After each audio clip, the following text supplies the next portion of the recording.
Hi, it's Tim Hagen from Progress Coaching, and welcome to another episode of Coaching Conversations. And I wanted to make you aware of something very cool that we're doing on a subscription basis, and we'll put a link in each one of our episodes. But every Wednesday, we're going to be doing what we call an audio podcast workshop. That workshop will be roughly about 14 to maybe 20 minutes per episode, with each month having a theme from a coaching model, using feedback strategically, to coaching self-awareness, and so on.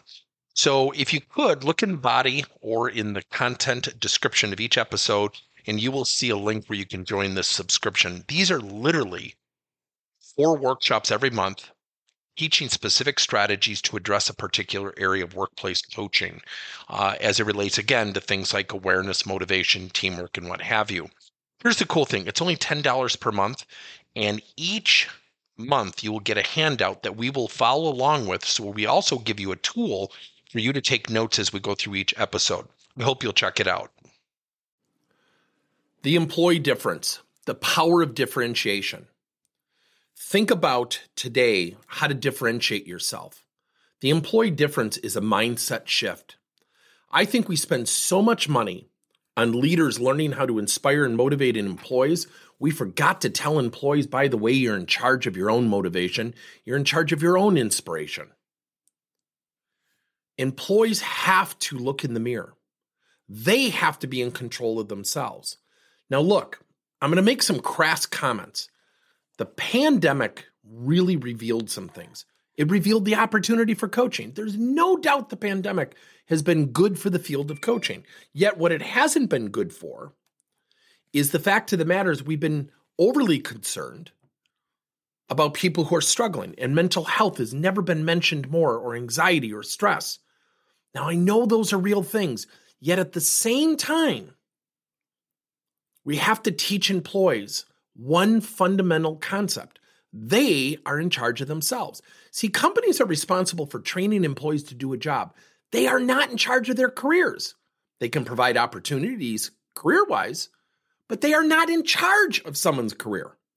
Here's why I can say that. Think about a person who quits their job.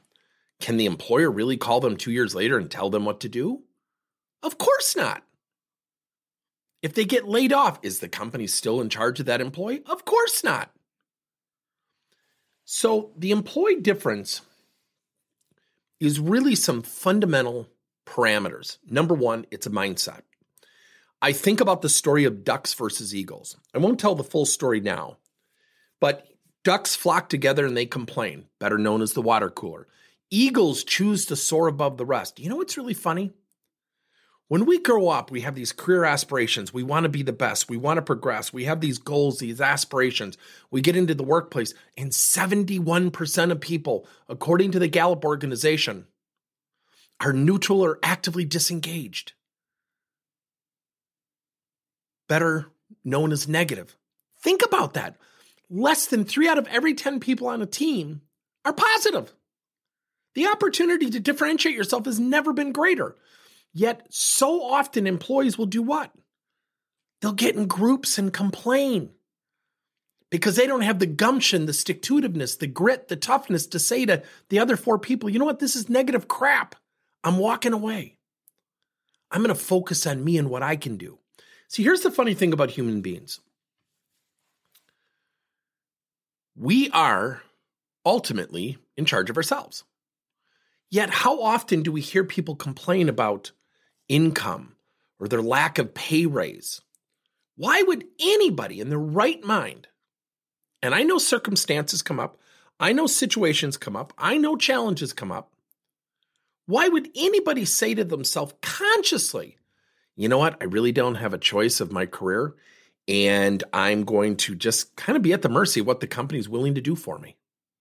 Yet that's the foundation of a lot of complaints. So number one, we need to teach people self-awareness.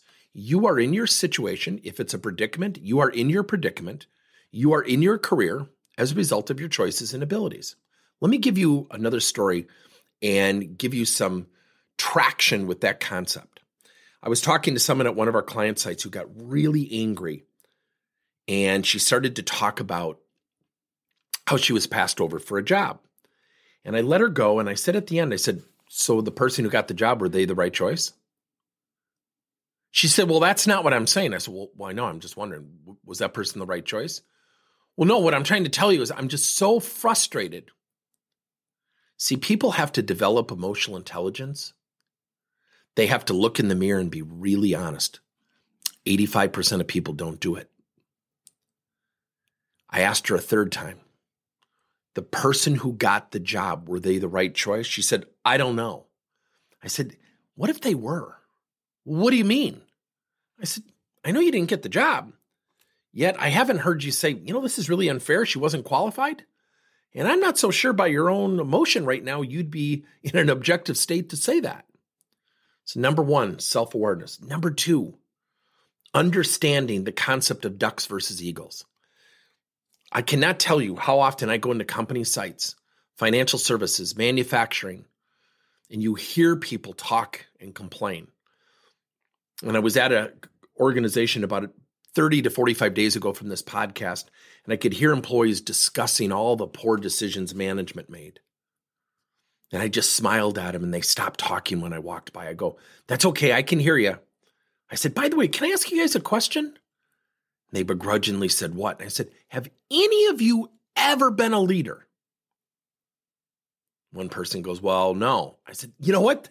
Then I think you're the right people to complain. Keep going. And I walked away. What was funny is it immediately dispersed. Two people saw me in the hallway, came up and said, hey, we're really sorry about what you saw. We didn't agree with what was being said. I said, I challenge that. And both ladies said, what do you mean? I said, why didn't you speak up? And they just sat there. And they said, well, we don't know. I said, well, sure, you chose not to. It's not magical. You chose not to. Yet you also chose to stay and listen. So when someone walks by, guess what? You're viewed as a green. You became a duck. You flock together and complain. Eagles choose to soar above the rest. You have to be strong enough to walk away and say, you know what, everybody, this is not for me. Continue the conversation, but I don't want to participate. It's tough. Yeah, you're going to lose some friendships. See, people flock together because in groups we feel comfortable. We don't have to leave our comfort zone. Here's the third concept, grit. Teaching people perseverance and passion over time. When we go from point A to point B to point C, all the way to point Z, whatever that means, it's not a straight line. It's a squiggly line that goes up and down. Up means some good things are happening. We have to embrace it.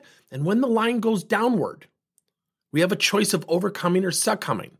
Most people will choose fight or flight, right? So when someone chooses flight, they give up. Just like the person who didn't get the job.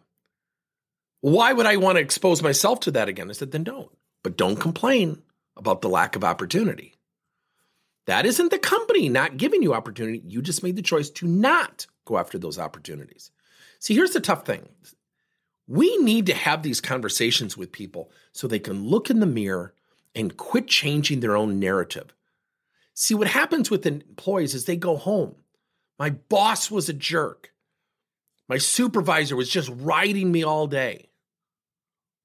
They never give me a chance. And do you know what we hear when we go home? We hear what we want to hear. People say things like, oh, your boss sounds like a jerk. By the way, your spouse or family members don't know your boss. If you really want to create a differentiating factor in someone's life, teach them to seek out people who don't agree with them. Teach them to seek out people who will give them honest feedback, not the feedback they want to hear. The employee difference is about teaching people to own their careers, look in the mirror, go to that next level, and be honest with themselves. It starts with self-awareness. It starts with the mindset of ducks versus eagles. And then third, do you have grit, perseverance, and passion, no matter the bumps in the road, the detours, the exits where you have to get off and fix a tire and get back on the road? Do you have that gumption? Do you have that perseverance? Do you have that stick-to-itiveness? That's the employee difference.